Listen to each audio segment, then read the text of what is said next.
오늘 우리에게 새날을 주신 하나님을 찬양하겠습니다.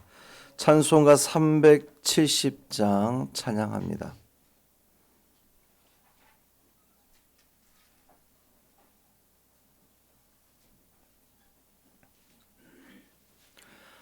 찬송 370장 주 안에 있는 나에게 찬양함으로 새벽 기도회를 시작하겠습니다. 주 안에 있는 나에게 딴 근심이 있으랴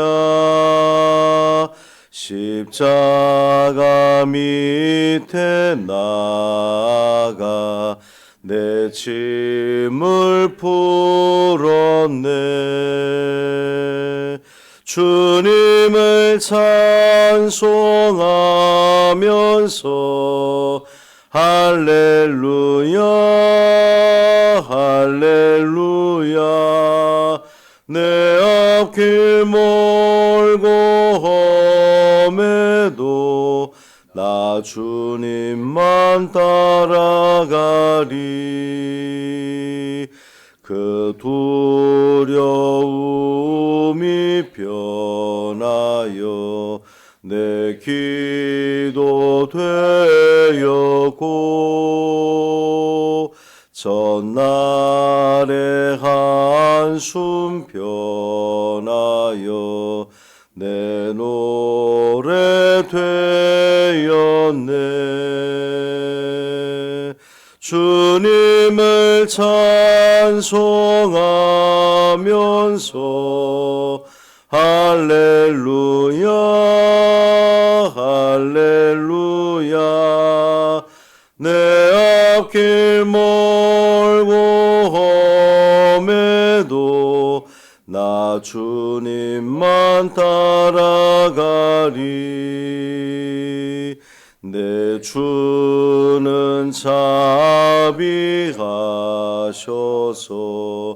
늘 함께 계시고 내 궁핍함을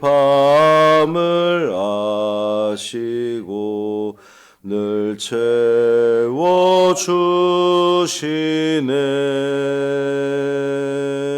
주님을 찬송하면서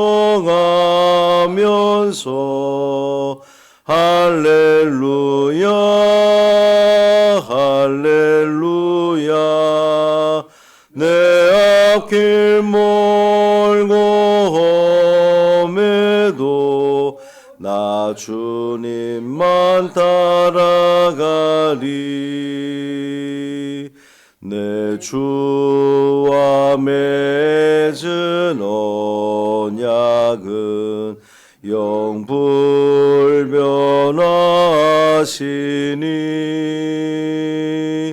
그 나라 가기까지는 늘 보호하시네.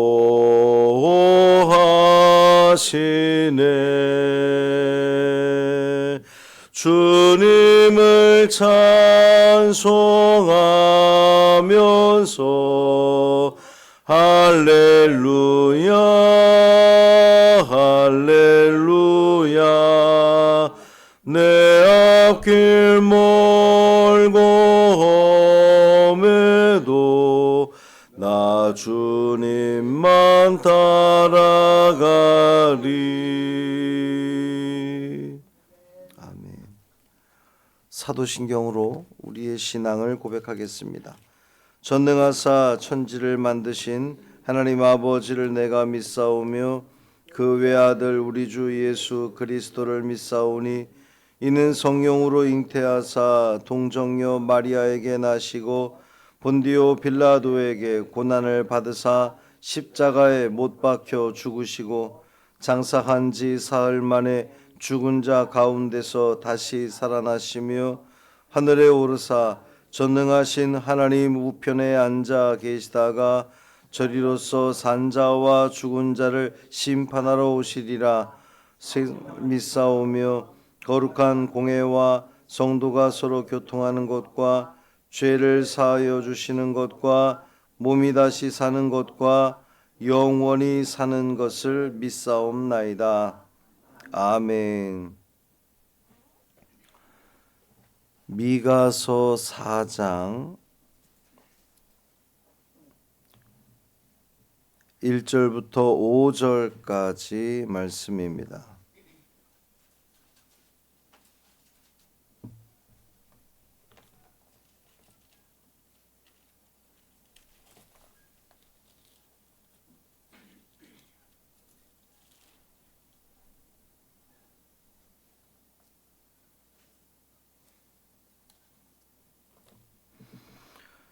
미가서 4장 1절부터 5절까지 말씀 함께 읽습니다. 끝날에 이르러는 여호와의 전에 산이 산들의 꼭대기에 굳게 서며 작은 산들 위에 뛰어나고 민족들이 그리로 몰려갈 것이라. 곧 많은 이방 사람들이 가며 이르기를 오라 우리가 여호와의 산에 올라가서 야곱의 하나님의 전에 이르자. 그가 그의 도를 가지고 우리에게 가르치실 것이니라. 우리가 그의 길로 행하리라 하리니 이는 율법이 시온에서부터 나올 것이요 여호와의 말씀이 예루살렘에서부터 나올 것임이라. 그가 많은 민족들 사이에 이를 심판하시며 먼 곳 강한 이방 사람을 판결하시리니 무리가 그 칼을 쳐서 보습을 만들고 창을 쳐서 낫을 만들 것이며 이 나라와 저 나라가 다시는 칼을 들고 서로 치지 아니하며 다시는 전쟁을 연습하지 아니하고 각 사람이 자기 포도나무 아래와 자기 무화과 나무 아래에 앉을 것이라. 그들을 두렵게 할 자가 없으리니 이는 만군의 여호와의 입이 이같이 말씀하셨습니다. 만민이 각각 자기의 신의 이름을 의지하여 행하되 오직 우리는 우리 하나님 여호와의 이름을 의지하여 영원히 행하리로다. 아멘. 이 말씀 하나님 말씀입니다. 오직 하나님만 의지하는, 그래서 하나님께서 우리의 삶을 책임지시는 복된 삶을 살아가시기를 주님의 이름으로 축원합니다. 정용자 장로님이 많이 안 좋습니다. 일반인들은 면회가 안 되고 가족들만 면회가 되는데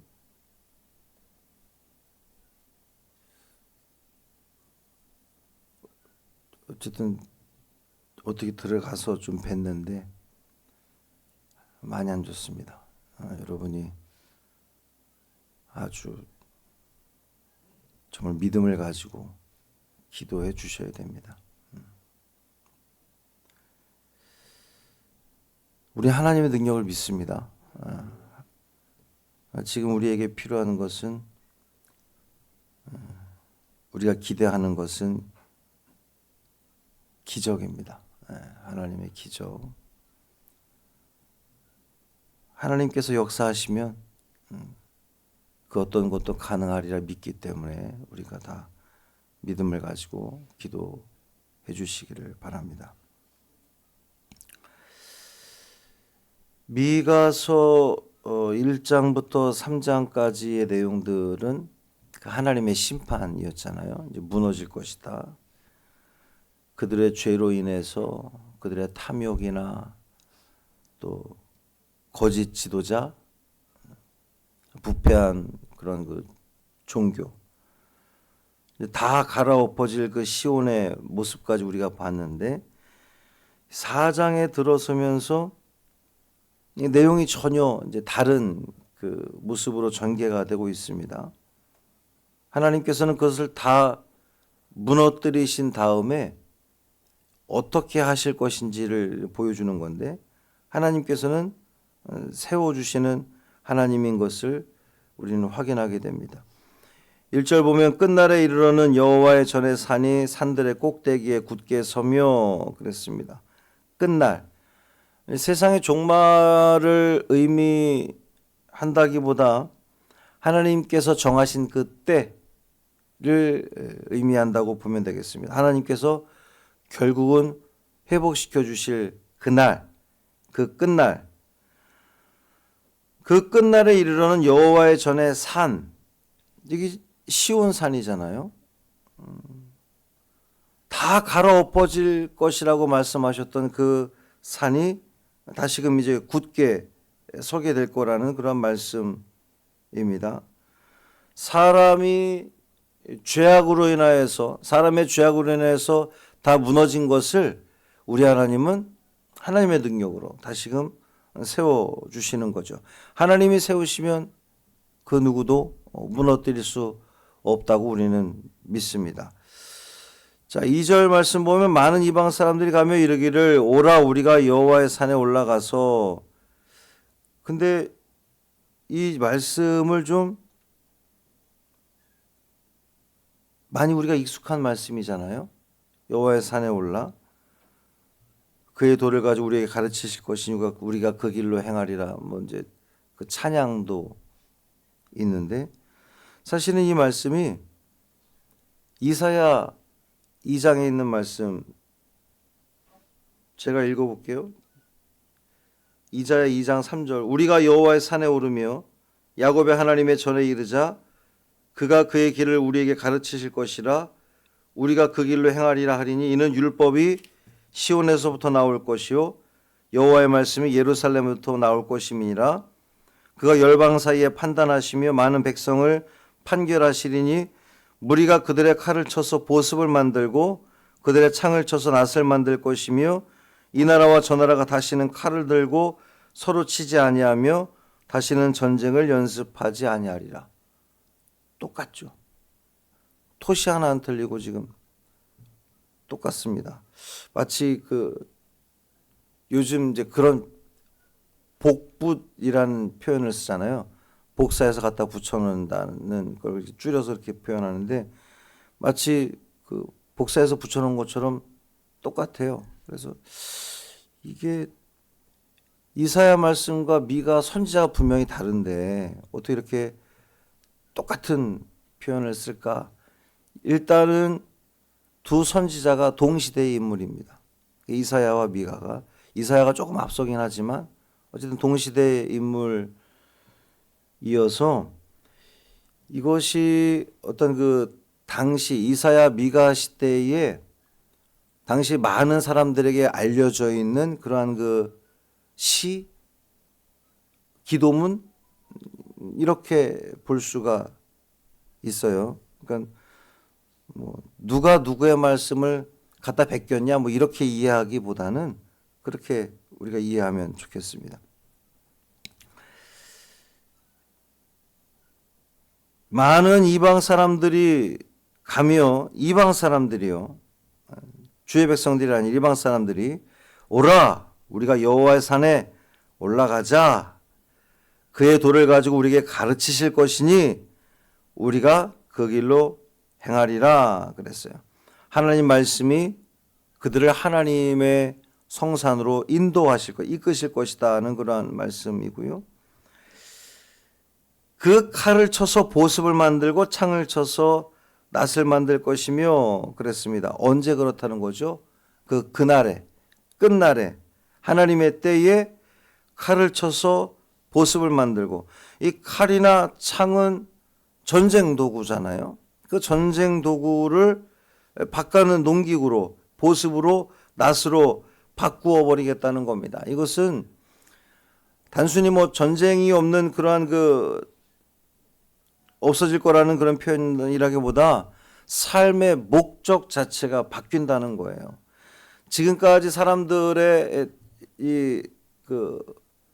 삶의 행태를 보면 전쟁을 일삼는 거죠. 지금 우리 전 세계적으로도 트럼프 미 대통령이 남의 나라 석유 빼앗겠다고, 물론 베네수엘라의 그 자국민들의 상황은 우리가 어쨌든 뭐 논외로 하더라도, 그래서 또 다른 나라들을 이렇게 무력으로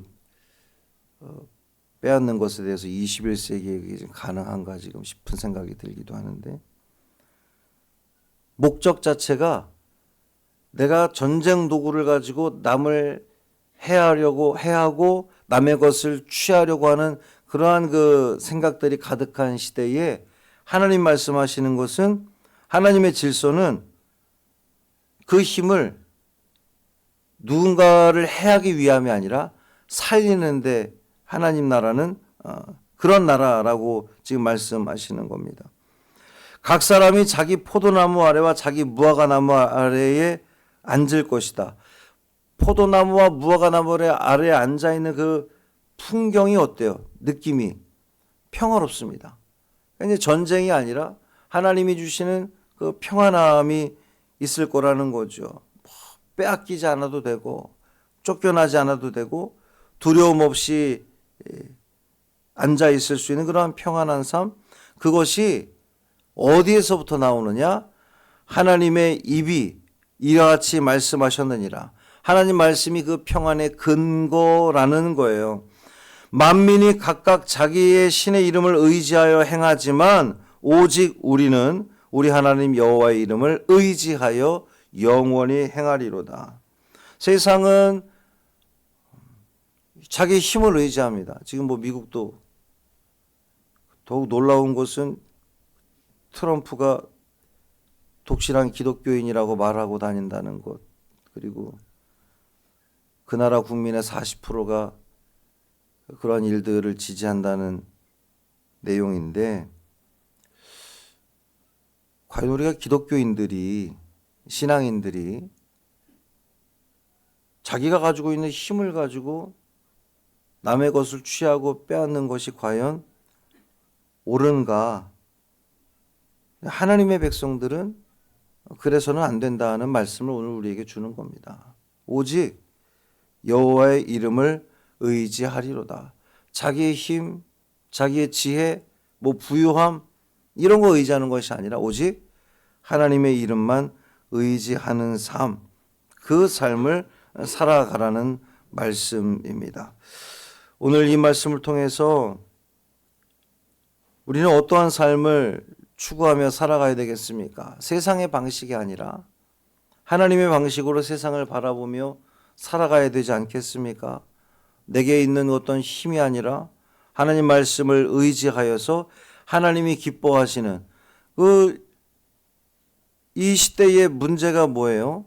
가난한 사람들에게 정의가 행해지지 않고 올바른 판결이 내려지지 않고, 가난한 사람들은 더욱더 가난해지고 힘이 없는 사람들은 빼앗기고 마는 이스라엘의 상황 자체가 그렇게 지금 흘러가고 있다는 건데, 우리에게 필요한 것은 하나님의 이름을 의지하여 주님 말씀 가운데 살아갈 때에 우리의 삶은 하나님이 기뻐하시는 삶으로 변화될 줄 믿습니다.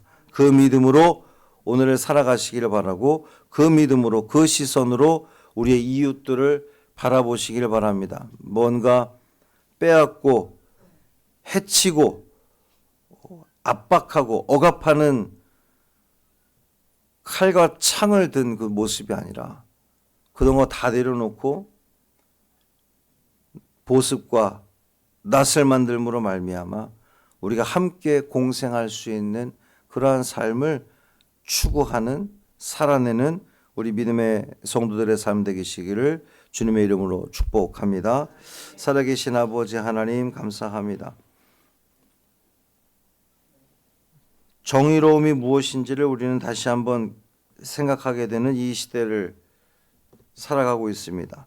하나님을 믿는 신앙이, 참된 신앙이 어떠한 것인지를 우리는 다시 한번 생각하게 됩니다. 내게 가진 그 힘을 가지고 약한 이들의 것을 빼앗고 짓누르고 억압하고 해친다면 하나님의 방식이 아니라고 오늘 본문을 통해 우리에게 알려주십니다. 하나님의 나라는, 하나님이 기뻐하시는 나라는 칼을 쳐서 보습을 만들고 창을 쳐서 낫을 만드는 평화의 그 세상을 추구하고 만드는 것이 하나님의 방식이라는 것을 우리는 다시 한번 말씀을 통하여 깨닫습니다. 주님, 우리에게 있는 그 참 별것 아닌 힘을 의지하지 않게 하시고 오직 하나님의 말씀과 하나님의 능력을 의지하여 이 삶을 살아가는 우리가 되게 하여 주옵소서. 하나님을 의지할 때에 우리가 깨닫게 되는 것은 우리의 연약함과 우리의 부족함 뿐입니다. 하나님 앞에 더욱 겸손히 엎드리는 당신의 백성들 되게 하여 주옵소서.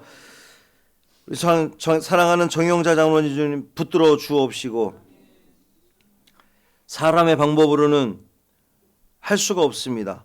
주의 방법으로 주님의 능력으로 행하시기를 간절히 소망합니다. 우리 하나님은 전지전능하신 하나님이셔서 사람의 생명을 만드시고 또 주관하시는 그 하나님께서 우리 정장로님의 생명을 붙들어 주시고 회복시켜 주옵소서. 피가 돌게 하시고 온전히 일어나게 하시고 회복되어지는 놀라운 역사를, 기적을 우리가 보게 하여 주옵소서. 이 모든 과정을 통하여 하나님의 영광이 온전히 드러나기를 간절히 소망합니다. 주여 역사하여 주옵소서. 우리 주 예수 그리스도의 이름으로 축복하며 기도합니다.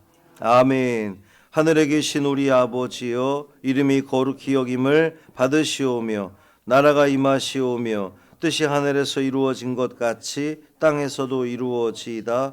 오늘 우리에게 일용할 양식을 주시옵고 우리가 우리에게 죄 지은 자를 사하여 준 것 같이 우리 죄를 사하여 주시옵고 우리를 시험에 들게 하지 마시옵고 다만 악에서 구하시옵소서. 나라와 권세와 영광이 아버지께 영원히 싸움나이다. 아멘.